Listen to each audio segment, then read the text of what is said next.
दोस्तों नमस्कार, मैं Ajay Kumar Verma AC and ABC. तो आज के वीडियो में दोस्तों आप लोगों को कुछ ऐसी चीज़ें बताने वाला हूं जो कि एक ब्रायलर फार्मर को जानना बहुत ही ज़्यादा ज़रूरी है दोस्तों। क्योंकि दोस्तों मैं आप लोग को बता दूं कि अक्सर करके किसान भाई कहां कहां पे इनको प्रॉब्लम होती है और कहां कहां पे इनका लॉस जाता है। तो कुल मिला के दोस्तों बात यह है कि ब्रायलर फार्मर के साथ कहां कहां पे होता है धोखाधड़ी और कहां पे हो जाती हैं बड़ी बड़ी चोरियां, इसके ऊपर वीडियो है दोस्तों। मैं आप लोग को बता दूं दोस्तों कि ब्रायलर फार्मर हर तरफ से सताया जाता है। अगर ब्रायलर फार्मर के पास में कहीं कॉन्ट्रैक्ट फार्मिंग कर रहा है, अगर मान लीजिए कि उसके पास कोई सबूत नहीं है और उसका चूजा आया, तो मतलब कुल मिला के दोस्तों हर तरफ से जो कहीं सताया जाता है वो है आपका ब्रायलर फार्मर। और ख़ास करके दोस्तों चोरी, चाहे आपका निजी फार्मिंग हो या कॉन्ट्रैक्ट फार्मिंग हो, हर जगह पे होती है। बस आपको सावधानी बरतनी है दोस्तों। अगर आप लोग प्रॉपर सावधानी बरतते हैं तो इस समस्या से दोस्तों आप लोग निजात पा सकते हैं। तो चलिए दोस्तों देर न करते हुए हम लोग वीडियो को शुरू करते हैं और एक एक करके मैं सभी चीज़ों पे फोकस करूंगा। तो सबसे पहले नंबर 1 पे आता है दोस्तों, जहां पे आपका चूजा आता है, यानी कि फर्स्ट डे आप जैसे ही आपका फार्म कंप्लीट होता है, चाहे आपका कॉन्ट्रैक्ट फार्मिंग हो या आपका निजी फार्मिंग हो, जिस दिन चूजा आता है उसमें अगर आपने अच्छी तरह से काउंटिंग नहीं कराई, यानी कि जैसे चूजा आया और आपको लग रहा है कि हाँ भाई ये तो मान लीजिए कि कंपनी वाले हैं, तो भैया ये बहुत ईमानदार हैं, अरे यार इनके ऊपर मैं क्या डाउट करूं, और वो गिनना शुरू कर दिया। और आप क्या किए, आप डिब्बा टू डिब्बा लेके जाके अपने ब्रूडिंग में चिक्स को डालना शुरू कर दिए। तो दोस्तों मैं बता रहा हूं कि ऐसे बहुत सारे मक्कार पड़े हुए हैं इस ज़माने में, जो आपका बैंड बजाने में ज़रा सा भी कोर कसर नहीं छोड़ते हैं। अभी दोस्तों ये घटना मेरे सामने आई है। एक ऐसा फार्मर जो कि जिसकी ईमानदारी मैं आपको क्या बताऊं, बहुत बड़ा ईमानदार फार्मर, लेकिन उसके साथ ये हुआ कि लास्ट में उसके यहाँ 53 बच्चे कमाए। तो उसका यही हुआ था दोस्तों। उसके यहाँ भी मैंने देखा कि जो चूजा गिनने वाला था उसने चूजा गिनते टाइम अपना खेला खेल दिया, जिसकी वजह से दोस्तों किसान बहुत ही ज़्यादा प्रॉब्लम में आया और उसकी बनी बनाई बुक ख़राब हो गई। तो इस पे ध्यान देने की क्या ज़रूरत है दोस्तों कि जब आपके यहाँ चूजा आने वाला हो तो आप ना 2-3 लोगों को बुला लीजिए, क्योंकि दोस्तों उस दिन आप 200-200 रुपये आधे एक घंटे के लिए देंगे तो भी चलेगा। लेकिन दोस्तों जिस दिन आपके यहाँ फाइनली लास्ट में अगर आपके यहाँ चूजे कम पड़ने लगे तो आपका बहुत ही ज़्यादा बड़ा नुकसान हो जाता है। दूसरे नंबर पे चोरी कहाँ होती है दोस्तों, वो चीज़ बता रहा हूँ। जैसे मान लीजिए कि आप चाहे अपना निजी मुर्गा बेच रहे हो या कॉन्ट्रैक्ट फार्मिंग वाला हो, अगर दोस्तों कॉन्ट्रैक्ट फार्मिंग में आपने कॉन्ट्रैक्ट फार्मिंग कर रहे हैं और आपके यहाँ लिफ्टर आता है और लिफ्टर ने बड़ी चतुराई से आपके साथ बहुत ही अच्छे से मीठी मीठी बातें उसने किया और आपको लगने लगा कि यार भाई बहुत अच्छी बात है, यार भाई साहब तो हमारे पक्ष में है, हमारा साथ दे रहे हैं, हमसे बहुत अच्छे से बात कर रहे हैं। दोस्तों सब कुछ करिए, आपके दरवाजे पे या आपके फार्म पे कोई भी बंदा बाहर का आता है उसकी अच्छे से खातिरदारी करिए, उनको सब कुछ खिलाइए पिलाइए, हर तरह से उनकी सेवा करिए। लेकिन जब कभी काउंटिंग शुरू हो दोस्तों, तो उस टाइम पे आप लोगों को कांटे के सामने बैठना है और उनके साथ में जो आपका चूजा यानी आपका मुर्गा जो लोड करा रहे हैं उनके साथ में बराबर में या तो आप खुद लिखिए या तो देखिए कि जितनी बार तराजू के पलड़े में जितनी बार भी मुर्गा रखा गया है उतनी बार वो लिख रहे हैं कि नहीं लिख रहे हैं। दूसरे नंबर पे दोस्तों, अगर केज पे कभी विश्वास मत करिएगा दोस्तों, क्योंकि केज में होता क्या है, उनकी पहले से सांठ-गांठ होती है। तो ड्राइवर क्या करता है कि मान लीजिए आपका एक केज अगर गायब करना है, तो उसने क्या किया कि मान लीजिए कि आपका 16 मुर्गे का कांटा चल रहा है, यानी 16 पीस आपके कांटे पे चढ़ाया जा रहा है। तो लास्ट में जो आपका लिफ्टिंग वाला बंदा होगा वो तो कहेगा भैया केज गिन लीजिए, हमारे इसमें गिन लीजिए, एक भी ज़्यादा हो तो बताइए। लेकिन दोस्तों वहाँ पे क्या करता है कि जो ड्राइवर होता है वो जब मिली भगत होती है लोगों की, तो वो क्या करेगा कि आपका एक केज वो सभी केज में एक एक पीस डाल देगा। तो होगा क्या कि एक केज तो ऐसे ही ख़त्म कर देता है। तो इससे सावधान रहिए।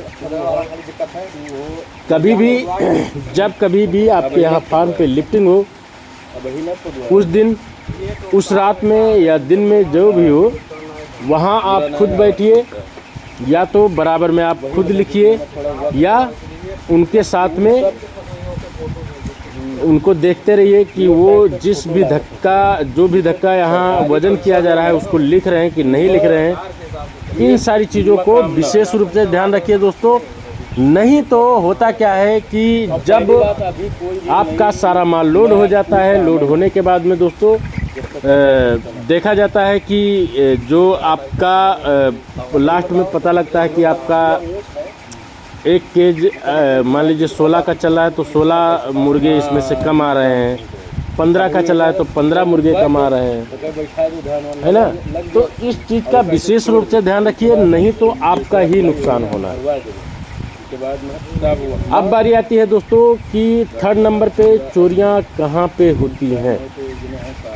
तो दोस्तों जब थर्ड नंबर की बात आती है तो जो दाना सप्लायर होता है उससे बच के रहिए। मैंने देखा है दोस्तों, जो दाना सप्लायर होता है वो ना, जैसे मान लीजिए कि वो इतना अच्छे से, इतनी सफाई से आपके साथ पेश आएगा कि आपको समझ में नहीं आएगा, लेकिन वो आपके साथ खेला खेल जाएगा। आपका एक बार, दो बार, 3 बार दाना भेजा तो उसमें एक बार सही दे दिया, 2 बार सही दे दिया, और तीसरी बार हो सकता है कि आपको ऐसा दाना दे दे जिससे आपके यहाँ प्रॉब्लम हो जाए। तो इस प्रकार से बहुत तरह तरह की चोरियां होती हैं दोस्तों फार्मिंग में। हमने देखा है कि कभी कभी किसान के पास ऐसी ऐसी चोरियां हो जाती हैं जिससे किसान परेशान हो जाता है, और फिर उसके हाथ में क्या आता है कि भाई अब हम क्या करें, हमारा तो बुक ही ख़राब हो गया। तो इन सारी चीज़ों से सावधान रहें दोस्तों, कभी भी ऐसी गलती ना करें।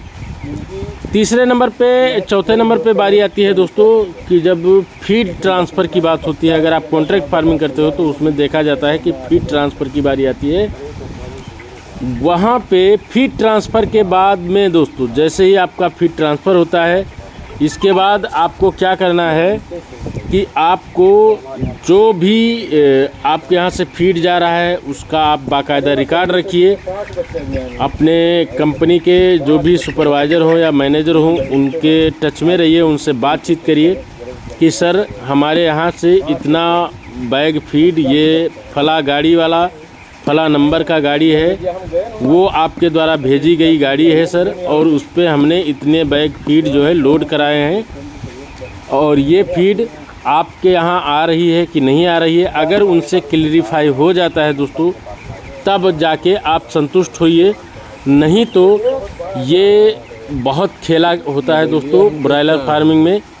हर तरफ से सिर्फ किसान को परेशान करने की जो चाह होती है लोगों में कि किसान तो बहुत कमा रहा है, लेकिन किसान कमा क्या रहा है, उसके साथ में इतने लुटेरे हैं कि वो आपको किस तरह से लूटेंगे इसके बारे में कुछ नहीं पता होता है। और भी बहुत सारी चोरियां हैं दोस्तों, तरह तरह की प्रॉब्लम्स आती रहती हैं ब्रॉयलर फार्मिंग में। अगर आप लोगों को ये वीडियो पसंद आएगा तो आप लोग लाइक, कमेंट, शेयर करिएगा, तो मैं दूसरा बारीकी से एक A to Z चीज़ें मैं बताऊंगा कि कहाँ कहाँ पे किसान के साथ गड़बड़ होता है, वो सारी डिटेल्स में वीडियो बना दूंगा।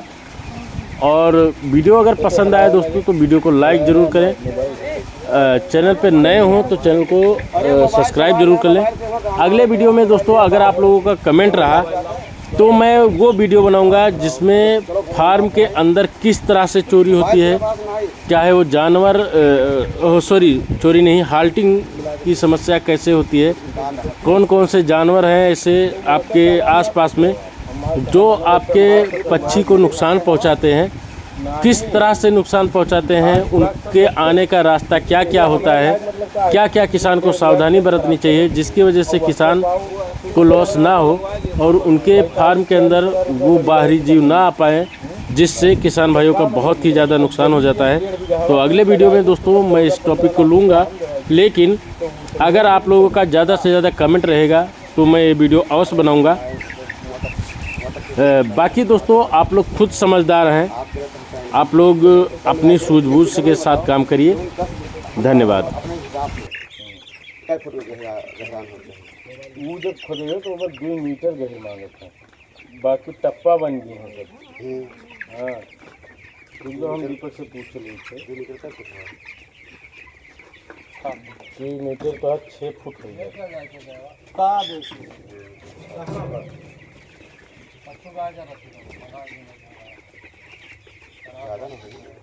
ज़्यादा ना, वो अपने हिसाब से बने हैं ना।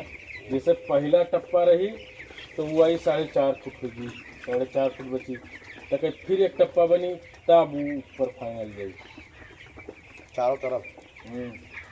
अब छोटे रहेगा तो चार उनके तालाब सब पूरा एकदम उनके हिसाब से बने, जो क्राई कर दिया और उसी के अंतर्गत बनेगा।